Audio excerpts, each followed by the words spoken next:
Hello, everybody, and welcome back to Mecha Rewatch. I'm Cossak and Lawn, and with me, as always, is Lawn Dragon. Hi. And we're going to go over episode 42 and 43 of Gundam Wing. It's the home stretch. We're almost done. Yeah, we're almost there. We're 6 episodes away now. And at And the least movie. 3 of them are just a giant battle. Yeah, and then we have the movie, which at least has really well animated fight scenes. Yes. Not as good as the one we just watched. So we have in episode 42, it starts with sort of not a new opening blurb, but additions to the opening They're blurb. adding little bits to the blurb each time now. Yeah. Which is how an opening blurb ought to be done, but it was the 90s. And hey, you guys remember Lady Un? Yeah! She's back She's back! in a coma. In a coma. In a stasis. They bring her in on a stasis stretcher. She's in a stasis pod. Yeah. Yeah. The Oz forces that got off of barge apparently kept her alive. 18 men. 24. Sure. It was 24 guys. Look, it doesn't matter. It was a low double digits thing for a space station that had probably thousands of people on Yeah, it. it's still more than I would have expected given how it exploded. Yeah, they must have, because they had Lady On, they must have used a shuttle to get off when the battle started. Or something. Who knows? As soon as Gundams hit the battlefield, they were the smart ones who were like, Yeah. Gundams have hit the No, battlefield, time to go. Yep. But anyway, Trey's Visits Lady On in the hospital. sure does. says Brings some flowers. stuff. Yeah, Waxes philosophic. as he is Calls wont her to lady do. like it's her first name. Still weird. Yeah. I gotta look up on the wiki if that's actually her first name. I mean, it probably is. Yeah, I'm not sure. It's just very strange the way that he uses lady like a name. He does. Because it sounds odd. It really it doesn't sound natural. Yeah. Because Because I think the thing is, because you can use a person's title in place of their name. mm-hmm. But when Lord and Lady have sort of a special carve out where you say my lady or my lord. It's a Yeah. possessive title. Yeah. He didn't do that. No. He just says lady. Which I think it's possible it's a translation thing.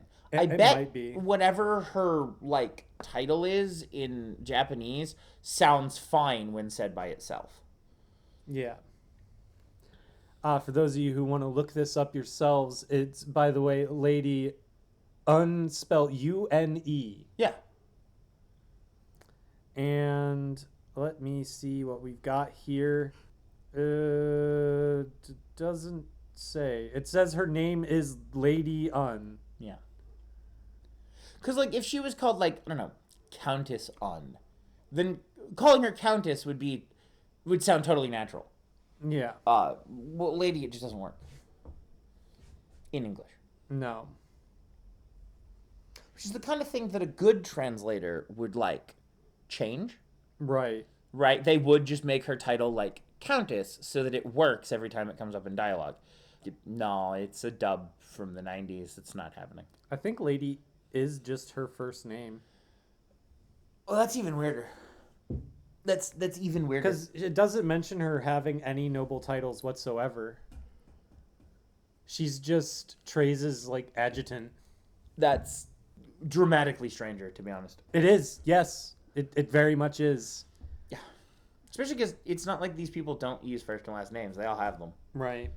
Except Un, apparently. Right. Well, lady. Un, comma, lady. Anyhow. That happens. And then Trey's goes and gives a spiel rallying Earth to his banner. Yup.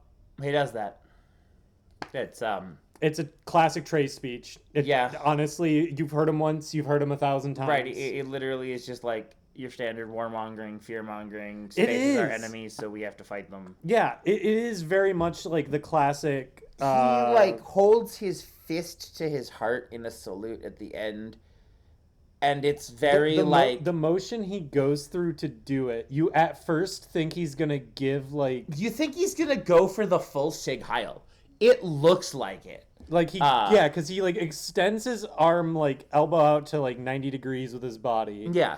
And then moves his arm forward at just the right height. Yeah, and then pulls the fist into the heart. And then pulls it in. Gives a notably like different fascist salute. It's not even. It still is one. Like. It's this weird like hybridization of the Zigzeon and yeah, it is Zigzeon pretty much actually. Or pretty close to it. Yeah, all you needed to do was say the line. But it's true. He does not say Zigzeon. Which I mean, you know, Xeon doesn't exist as a polity in this universe. Could have said like I don't know, Sig Oz or Sig Romafeller or something. Sig Earth. Sig Earth. Sig Earth would be weird. It would, but I could see Trace trying to pull it off. We'll be like, Sig Earth is like... Sig Terra. That's a specific insult to Xeon in particular. They would hate that. Yeah.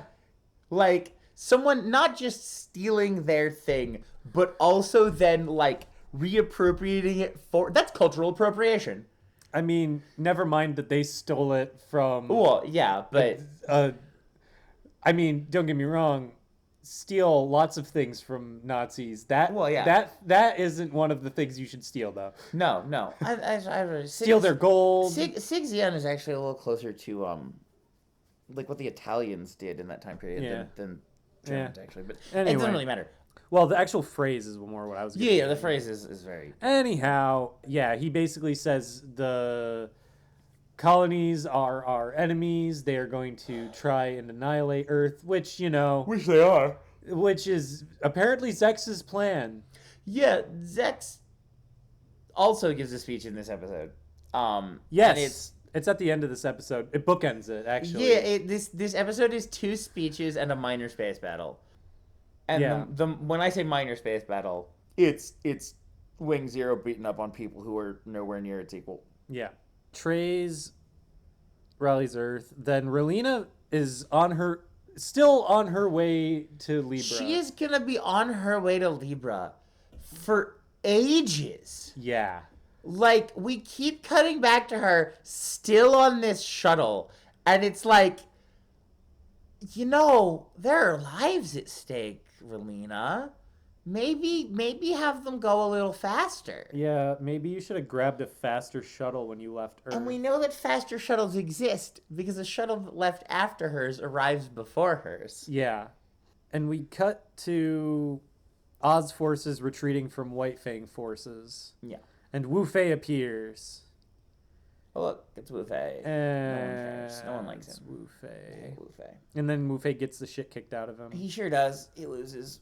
It's a good time. Yep. And then we cut to the space battleship Libra. Yep. There's some philosophizing there and things. As is tradition. It's just more of the same pseudo-philosophy bull crap we've been getting. Yep. Not really anything of note there. There's another exposition blurb here. Yeah. That kind of outlines everything you already knew. Yeah, we know we are actually finally in the home stretch towards the final battle. Mm-hmm. We have the information we need. They just need to fight. There's a couple of like business bits to get out of the way. In particular, over these 2 episodes, the remaining Gundam pilots who haven't used the Zero system need to go on their like vision quests with the Zero system. They need to go on their peyote trip with the Zero system. Yeah, they need to choose their future or whatever. Like, it's a magic 8-ball. Shake's Zero system. Shake's Zero system. It's not looking likely.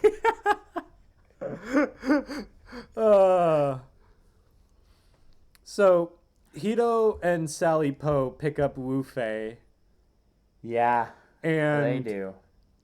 Hiro generally just studiously ignores Wu Fei. This is very much seems like Sally Poe's idea. Yeah, it does. Because she likes Wu Fei. For some inexplicable reason. Yeah. Someone has to, I guess. Yeah. Well, they're getting attacked again. Yep. By mobile dolls. Yeah. And Wu Fei's like, well, I can't go... They're after me, I'm going to go fight them. Yeah, and Hito's like, that would be suicide, stupid. And you're literally broken to shit Gundam. Yeah. Take the Wing Zero. And he's like, wait, what? Yeah. And he's like, yeah, it will show you who your enemies are. Right, which is clever. On Wu Fei has been arguing with them about joining them because he, again, literally doesn't know who his enemies are. Like, and this is clever on Hero's part. He's Yeah. like, go out in the Zero system, you'll know real quick. Yeah. And I mean, if I was Hiro, I'd also be like, hey, he's about to get real fucked up. Yeah. Well, and see, so it's interesting because I feel like this should be more meaningful for Wu Fei than it is. Because Yeah. Wu Fei's whole thing is about like being the strongest and never losing, despite the fact that he loses repeatedly. He loses more than any other Gundam pilot. He in this sure series. does, but he has to be the strongest and never lose. So Zero System showing him his death should be like really huge meaningful. It should be a deal. huge deal for him, and it's just not because Wu Fei's stupid. No. In fact, he takes it the best out of pretty much everyone except for Miliardo. Yeah, he just kind of handles it and is like, I see. Trey's and Miliardo are my enemies. I understand Zero System. And also, it shows him that he needs to team up with the other Gundam pilots. That's true. It does show him getting shot in the back repeatedly. And then shows him flashes of all the other Gundam pilots. Right, it's like, hey, look, literally any of these guys could have been watching your back, dumbass. And he's like, I see. So my destiny does lie with them. Yeah. And then he gets back into the carrier ship and goes, I'll join you. And Yeah. Hiro just kind of gives this look like, yep, see, I knew he would do that. Yeah, I knew. I've been piloting that thing for a while. I know Yeah. what's going on. Yep. So then we cut to Miliardo making his speech that we alluded to earlier, where Yeah. he has decided he will genocide all of Earth. Yeah, he sure does make... He's like, our goal is the removal of Earth because it is the source of all problems. You can either capitulate and eliminate the Earth, unclear on how that's supposed to happen, or we will destroy it, basically. Yeah. To which, I mean, there's a couple of flaws in that plan. Namely, like, they're all still human.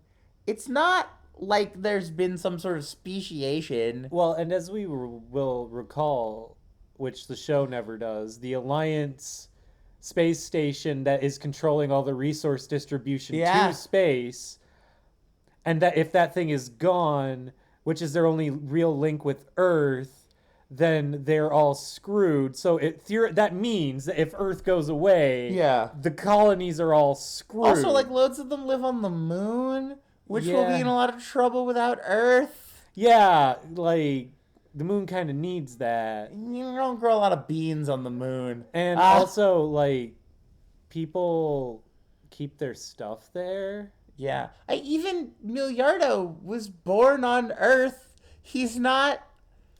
like- Yeah. See, normally when they have this conflict, because this is a conflict that This is a happens Gundam conflict. Space versus Earth. frequently in Gundam, if not all the time in Gundam. Yeah. And normally it's the space, like, new types or coordinators. Who are, like, or- persecuted. Yeah. Or think they're persecuted, depending on. 'Cause Yeah, sometimes they're mistaken sometimes about they that fact. actually are persecuted. Sometimes it's literally just a guy saying they're persecuted, and then Yeah. they all rally behind him. Yeah. But either way, they're usually presented as, like, the underdogs. And they're presented as being from space, born Yeah. in space.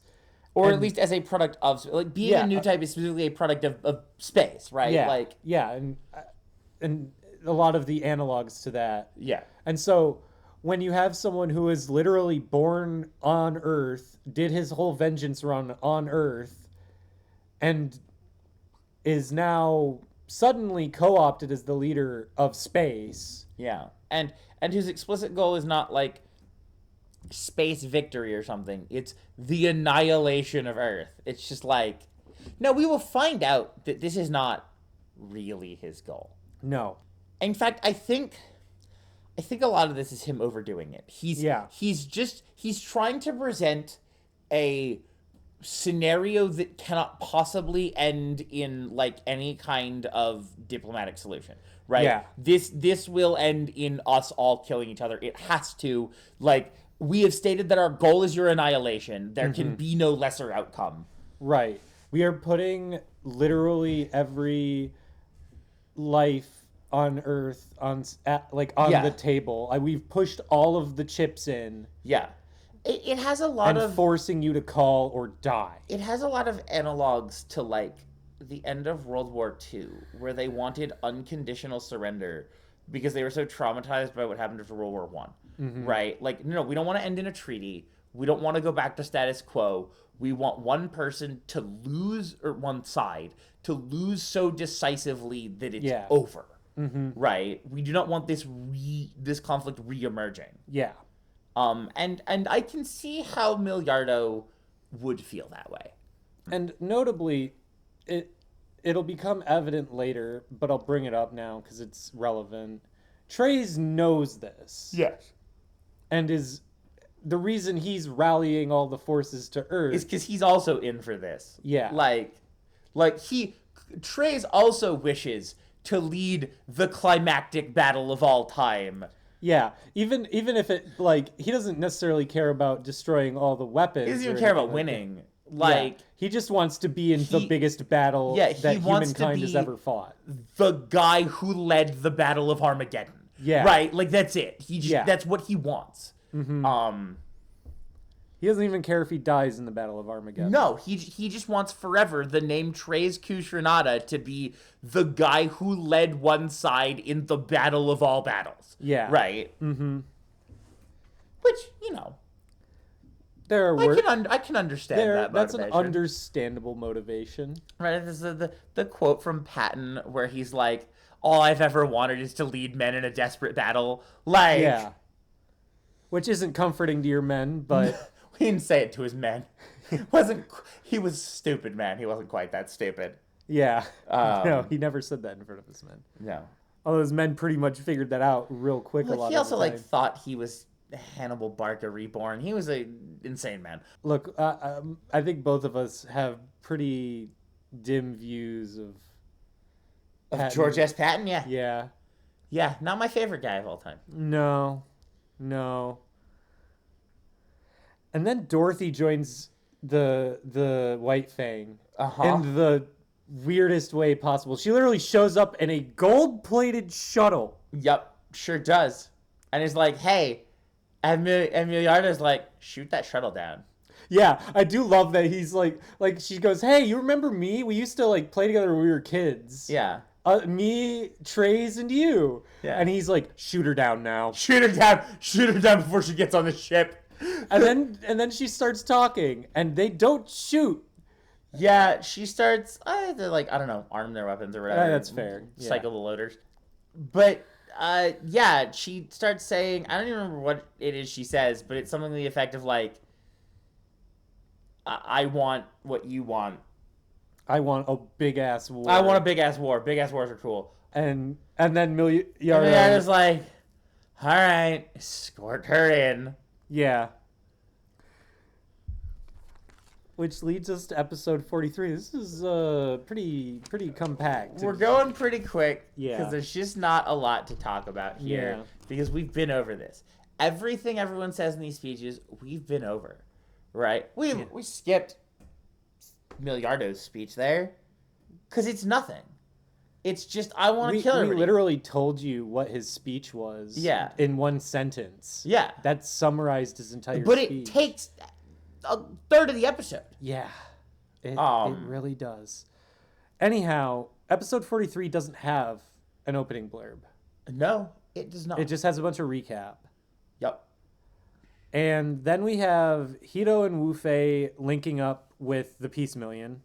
So all the Gundam pilots are together again. Yeah, for the first time since New Edwards Base. Yeah.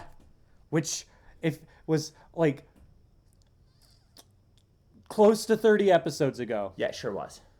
And the Gundam pilots all meet, and then we cut to the circus. A circus. A circus is Specifically. back.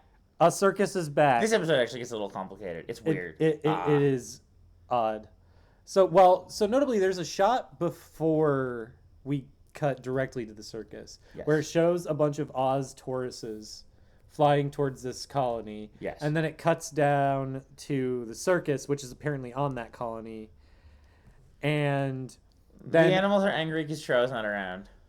Well, Surprise, and surprise. also apparently they can react to mobile suits. Yeah, well, and then they go nuts because the mobile suits land and like literally round up all the civilians and take them hostage. Now the plan here, the idea, is that these Oz guys, thinking they're doing what Treize wants, because lots and lots of people think they know what Treize wants, and all of them except for Zex are wrong. Yeah. And That running theme has returned with a vengeance. yeah, but so their goal is they round up all these hostages on this colony, and they're like, if you fire your giant space battleship cannon, we'll kill all the hostages. Give us the giant space battleship cannon. Which, And if you think that the White Fang care about the colonists, is a pretty, I don't want to say reasonable strategy. It's hostage taking. It worked on the Gundam pilots. It did work on the Gundam pilots. Sort of. Sort of. But it you can see their thinking, right? We can't attack the thing, but we can like go take a bunch of hostages. Yeah. And they claim to be for the colonies, so at the very least, like right, there's a logic to it. It's not an illogical plan. It's just kind of bastardy. yeah, which that's us. I mean, it's Oz, yeah. Where do you think we learned it from, Tuberov? Yeah, exactly. That still gets me. It's good. And we cut to the Gundam pilots reacting to this. We also cut to the White Fang reacting to this. Yep. And they're like, well, we gotta do something about this. Like, we should put together like a rescue force to go and do something about this or whatever. Yeah. The White Fang. Yeah, the White Fang. Kansas is like, we need to like do something, about that. And Dorothy's like, or he said, we need to save that colony. And Dorothy's like, what are you talking about? We don't need to save that colony. Yeah. And Dorothy goes on her full murder boner at that point. Sure does. She was clearly trained by Russian Spetsnaz. And is like, we should teach them to never take hostages again by blowing the colony up. Yeah. Like, which also has a logic to it. Mm-hmm. It's, again, not totally correct. Okay, the logic behind hostage situations is very complicated, right? Because you can't give in, or it encourages people to take more hostages, right? But at the same time, you don't want to kill the hostages because it's just a dick move. Now, the power play, the play that like U.S. doctrine favors, is be so badass you can rescue the hostages without giving in. Yeah. Right? To simultaneously teach people that taking hostages does not work and also not let anyone die, right? Like be so skilled that it doesn't work is basically like that a doctrine. key example of this in real life in action is Operation Nimrod. Yes. Which is like the Keystone SAS operation where was it the Iranian embassy or something like that. But this has happened a number of times, like where hostages get taken, and again, like their Russian Spetsnaz is famous for like, oh, there's a bunch of hostages taken in a building, and they like gas the whole building. Yes. Right. Russian Spetsnaz has one of the highest hostage casualty rates of any. Which again, there is a logic to. Yeah. Both ways teach your opponent that taking hostages doesn't work. Yeah. The difference is that the one also like saves the hostages first of all, which is just nice. But also like displays significantly more like deftness and skill. Yeah. Well, and there's a reason why we have organizations in the U.S. that are dedicated to mastering the art of hostage rescue. Right. We train for it. We literally, like the FBI SWAT team, it doesn't do like standard SWAT stuff. Yeah. Its whole shtick is hostage rescue. The HRT is literally, it's the hostage rescue team. And they are basically a special forces unit. Yeah. But anyway, so she takes the tack of blow the whole colony up.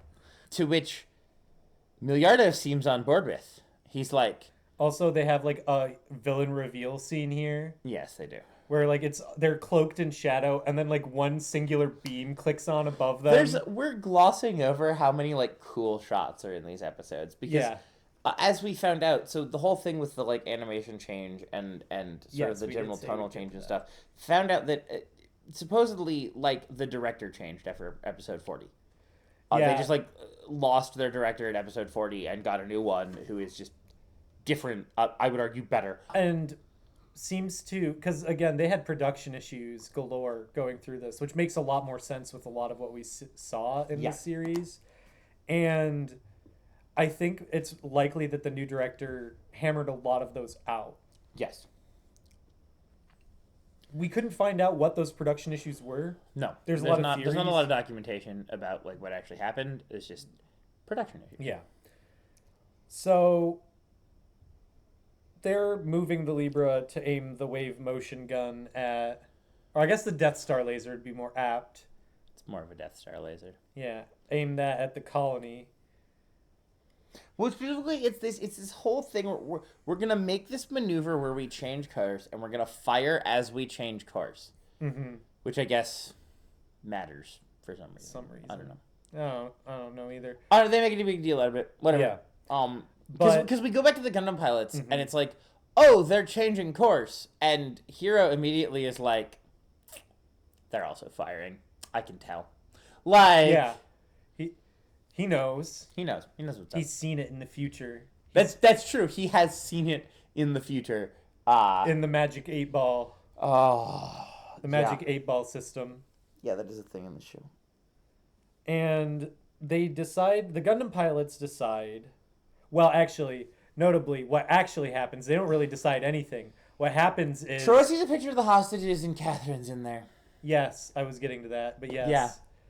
And Troa... And runs off. He goes to the hangar bay, Yeah. sees that Heavy Arms is, like, mostly Not disassembled right finished. now. Because it's still getting its space upgrades. And so he runs to Wing Gundam and just hops in. Wing Zero. Because he's the only one who hasn't been on his Wing Zero quest yet. Yeah. And so the already traumatized and Amnesiac. amnesiac Troa is going to get in the trauma machine. Which, I mean, I don't know. Maybe that makes him more resilient to the trauma. He brings nothing into the link. I mean, he does handle it better than some Does people. Okay. Is it time to talk about Troa's Vision Quest? Might as well. All right, because Troa's Vision Quest is my favorite. Because in every single Vision Quest prior, the person has seen their own death, right? Like a thing will happen, they will get hit, they will explode and die, and then it will go back to the present where they aren't dead. Haha, you've seen your how you're gonna die, right? Yeah. Troa sees his own death, sees it coming, and dodges. In the vision. He dodges it. In the vision, he does not get hit by his own death and is not dead. Yeah. Which is incredible. And to be fair, if we go back through, Troa is pound for pound the most effective, He action sure for is. action, most effective of the Gundam pilots. Yep, he that's is fair. the most effective at sabotaging Oz. Yeah. He is the most effective at He knew how to stop Ketra, Yeah. and The only person who's even close is Duo. and he can fight on like a Gundam level with a Taurus and 2 guns. Sure does, yeah. Like He's real good. he might be, Notably, while he has amnesia. yeah.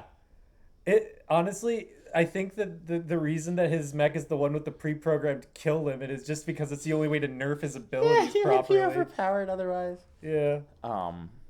We're about to see him in the movie do some crazy stuff with Heavy Arms. Yeah. But anyway, yeah, he has his Vision Quest, and basically, he gets snapped out of it by... Notably, he doesn't see himself blowing up the colony either. No, he doesn't. He does sort of see himself, I'm gonna say turning Catherine to ink. Because that's what was animated. Yeah. She explodes into black goo. Not like from a shot or anything. He just kind of touches her and she turns to ink. Really weird.